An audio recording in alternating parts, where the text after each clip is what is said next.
In today's video, I'm going to teach you how to see download history in Google Chrome.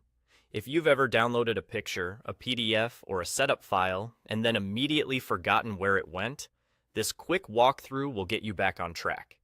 We'll use Chrome's built-in tools so you can review what you grabbed, when you grabbed it, and exactly where it landed on your computer. Start by opening Google Chrome and moving your cursor to the top right corner of the window. Click the three stacked dots. This is your main menu, and it's where Chrome keeps most of its tools and settings in one place. When the menu opens, scroll down and click on Downloads. This action opens a dedicated tab that lists your downloaded files in a clean, chronological view, organized by date. Think of it as your download dashboard. Recent files at the top, older ones below. You'll see the file names and the websites they came from, which can be especially helpful if you're trying to reconnect a file to its source or confirm that it came from a trusted page.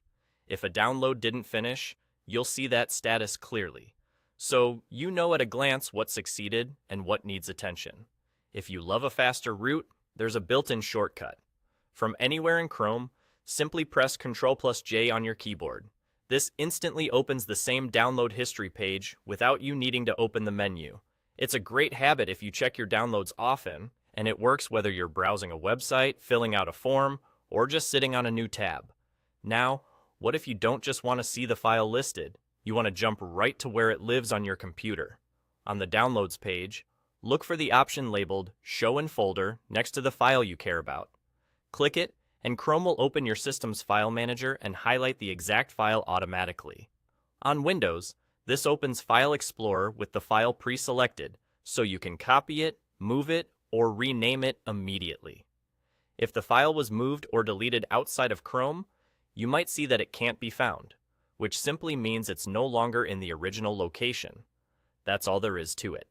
Menu to Downloads for a visual list, Ctrl+J when you want it fast, and Show in Folder to locate the file on your device. History found, files located, you're back in control of your downloads. Done.